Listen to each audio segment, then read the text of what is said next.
Hi everybody, welcome back to my channel.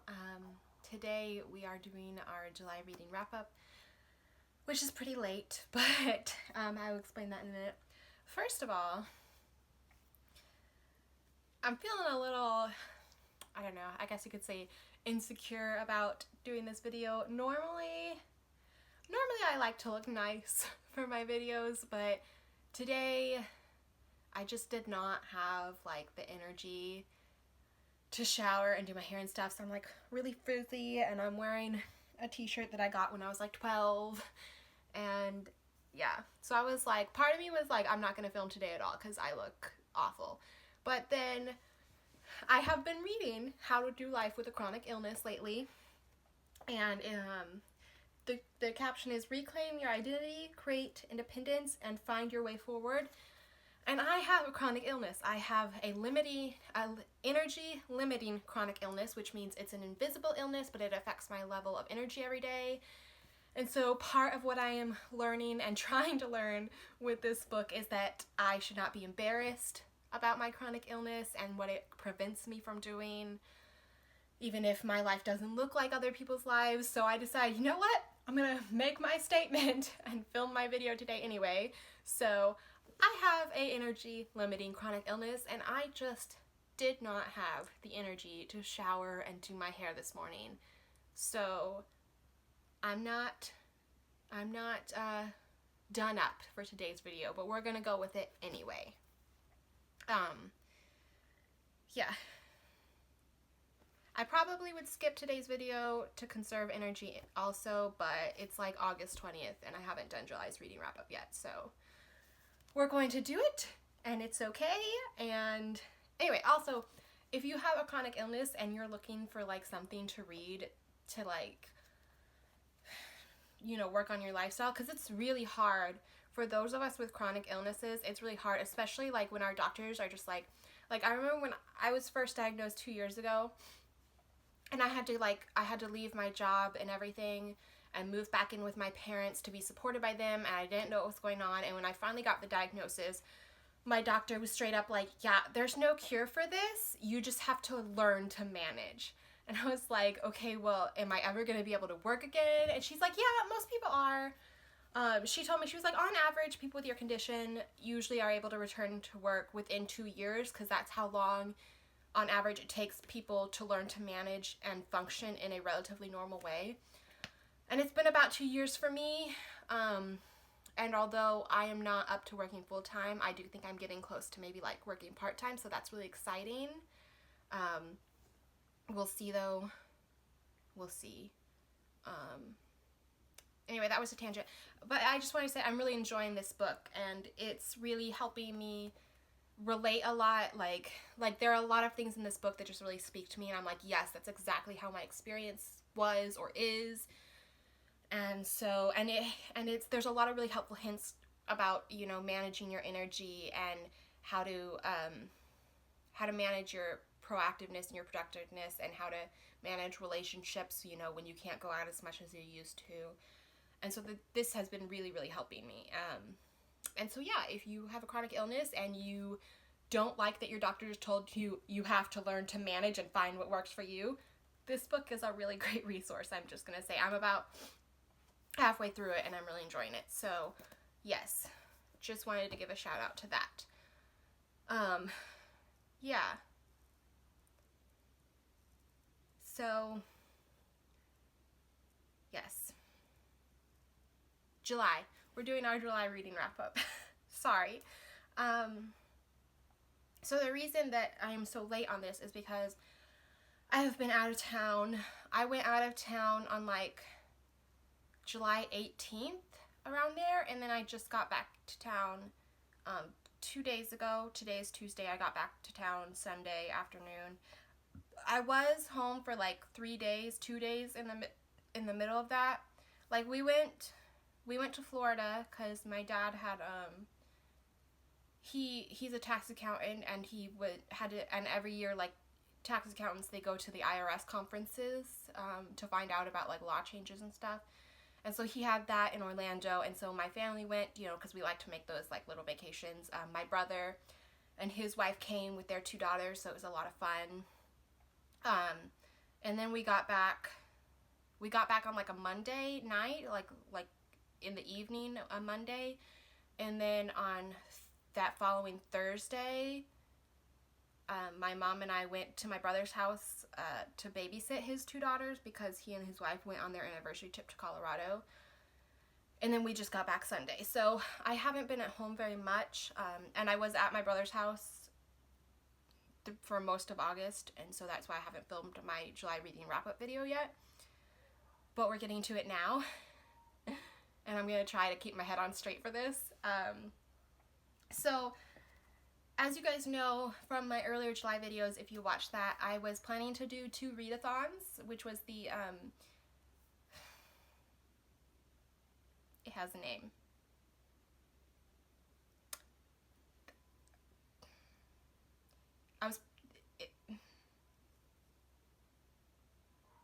I don't know the name of it. It's not in my brain right now, but I'll put it on the screen. It was that one, and then in the Olympic readathon. And I was terrible at them. I will do another video kind of updating you on what I completed, but I didn't complete very much.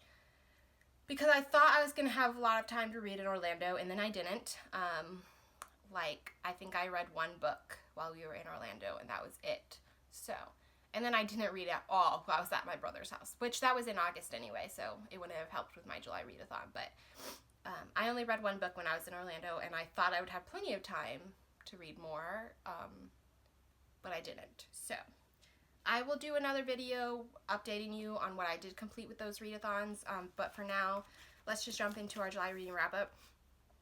I completed 4 books in July, and I DNF'd 2.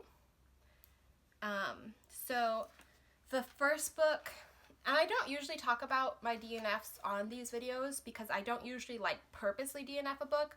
A lot of times I just end up setting it down for something else, and I keep meaning to pick it back up and then I don't. But these 2 books I purposely DNF'd, so I'm going to talk about them today. So the first book I finished was To Catch a Coronet by Hitchcock. This is a newer release, and I had been wanting to read it since before it came out. I was really excited for it. And I gave it 4 stars. I really thought that it was going to be it was something that I was anticipating 5 stars on. And I thought I was really going to love it. But I didn't love it as much as I thought I would. And it went back and forth, kind of 3 stars versus 4 stars. Up until 3/4 of the way of the book, I was like, this is gonna be 3 stars. It's good, but I'm just not loving it. But then when the climax kind of came up and the action really started picking up towards the end of the book, and the last quarter of the book, I was like, oh, this is getting a lot better. And so I really liked when the action picked up, yeah. I really liked where it picked up, so it kind of moved from a 3-star to a 4-star there. So that's why I gave it 4 stars. And then after that, we had our first DNF, which is Love's Fortune by Laura Frantz. And I was really disappointed to DNF this book.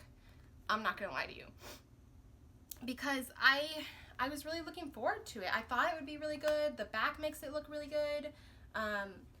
And I really, really, really wanted to like it. I wanted to like it so much that I just kept reading it. And it was really hard to keep reading it because, I would literally look at this book.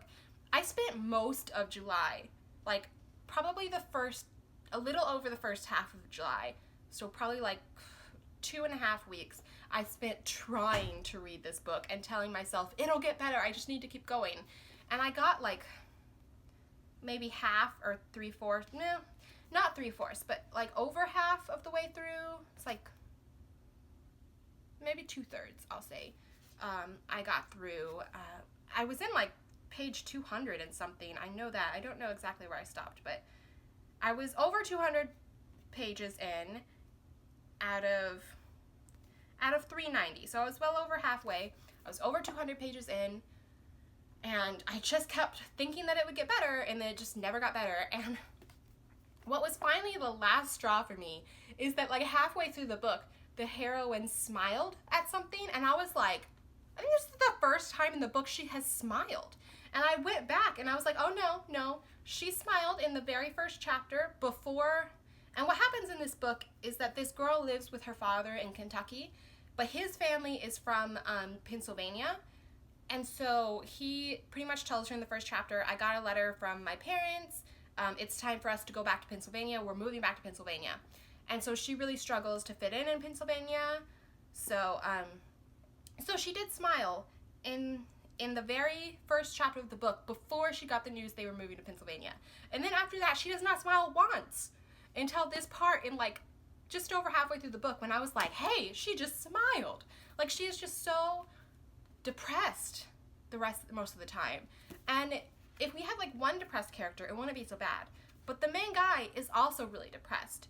And there's also somebody who dies. And there's also someone who's dying. And there's also some other people who are depressed. Like, nobody is happy in this book. And like, I just need a little levity, you know?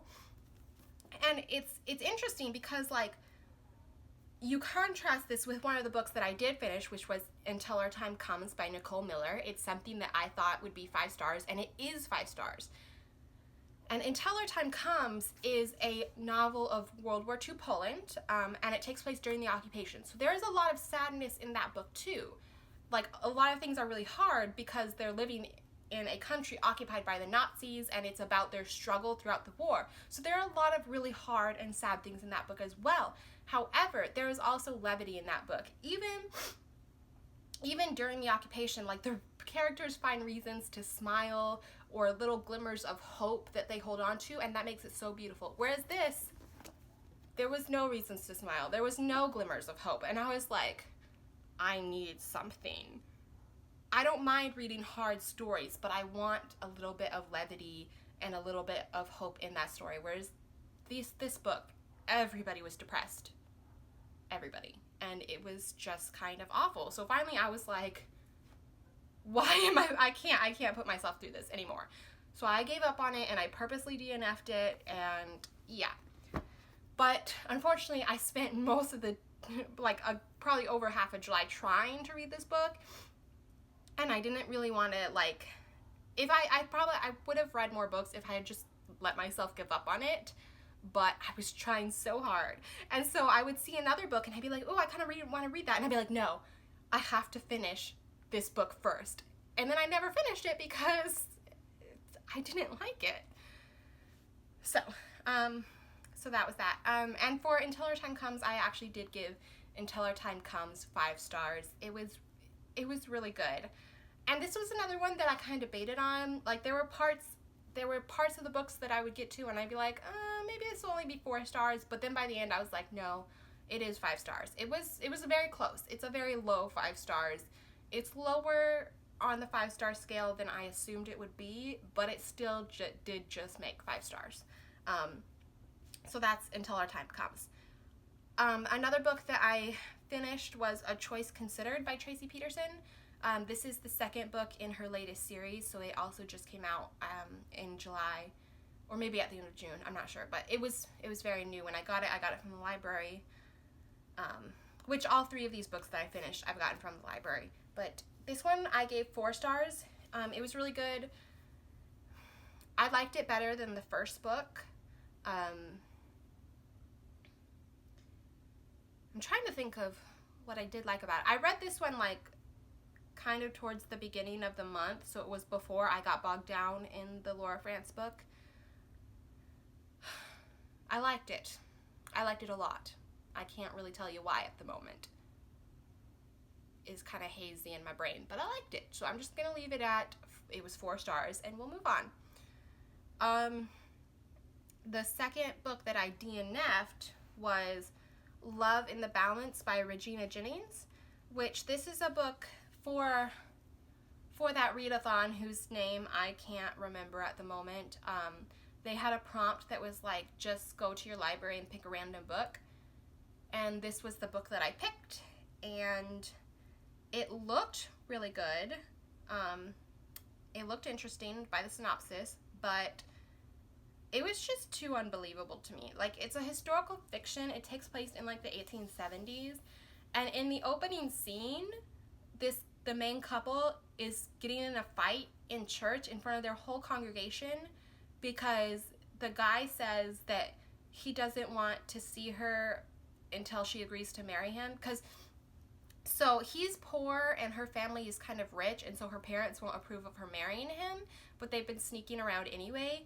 And so he basically stands up in church and says that he needs prayer to defend himself against temptation because they've been like kissing and hugging and all this stuff in the woods, and he wants to stop until she agrees to marry him. And then so she stands up and is like, how dare you call me out in church? And they get into this huge fight in church. But let me tell you why this is so unbelievable, because this is the 1870s. If people came up and like admitted that in church, first of all, there would have been a shotgun wedding right there, because like kissing before marriage was super immoral. There would have been a shotgun wedding right there. And then even after the wedding, she would have been like banished from society because her wedding came about like that. Like, and yet in the book, nobody really cares in the congregation. They're all just like, ooh, there's some tea going on, you know? And they even joke about it in the town. They're like, oh, you two, make sure you're staying away from each other, ha ha. But it doesn't faze anybody in their congregation or in their town, and everybody in town knows about it, even the people that like don't go to church with them. And it doesn't faze anybody that these two people admitted in public that they were like sneaking around and they're not married. Like, this is the 1870s.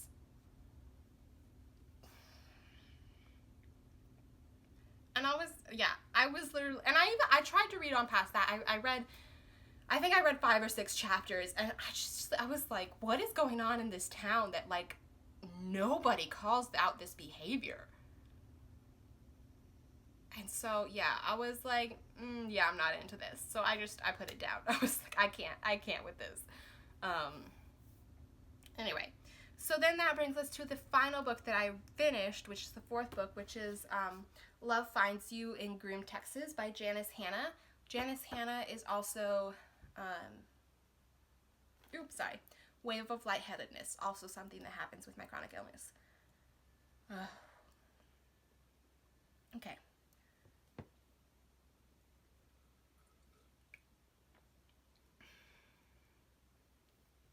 Okay. Sorry.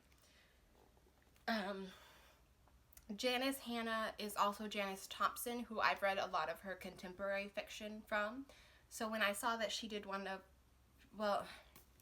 so I sold some books on Pango Books, which if you've seen some of my previous videos, you know that I was shutting down my Pango bookstore, and I took all the books from my Pango bookstore to the library. I've already donated them, but before I shut it down, I sold like 4 books or something right before I shut it down. So instead of withdrawing that money, I just used that money as Pango bucks, and I bought a couple new books. And so I got 2 of Janice Hanna's Love Finds You books because I really like her writing as Janice Thompson, so I wanted to give her historical fiction a try. And then I got a different Love Finds You book because I've been enjoying these Love Find You books, what I've read so far. So this one is about a town. The town is in the panhandle of Texas, and it's actually called Groom. But there's one guy, and his best friend is getting married in a month, and when his best friend gets married, he's going to be the last single man in town. And so, but then a train derailment happens, and a bunch of people get stranded in their town, including a young woman and her 2 little sisters, and they end up staying at he lives with his mother at their family ranch, and they end up staying with him and his mother, and so some romance happens there, and I won't go too much into it. I gave it 4 stars. It was really cute. I really liked the 2 sisters. They were very crazy, but in a fun way, like very eccentric little children, and they made it fun. The townspeople made it fun. There were little bits that were like a little too cheesy, and I was like, this is why it's not 5 stars, but it still wasn't like crazily unbelievable like The Love and the Balance, you know? So it was good, and I liked it, and I gave it 4 stars. Okay. So that brings us to the end of our video, and we made it through. Yay! I had energy. Yay!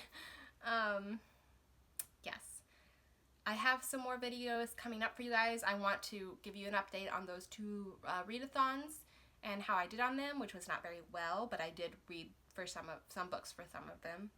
I also have a video coming up where I'm going to be talking about my TBR for the rest of the year, so like September, October, November, December, and I'm going to be talking about how I'm doing on my 2024 reading goals so far, and if I'll be able to finish them by the end of the year. And so I'm excited for that one. I'm excited for my readathon video. Yeah. So those will probably be coming out, not right away, but soon. And I will see you guys in the next video.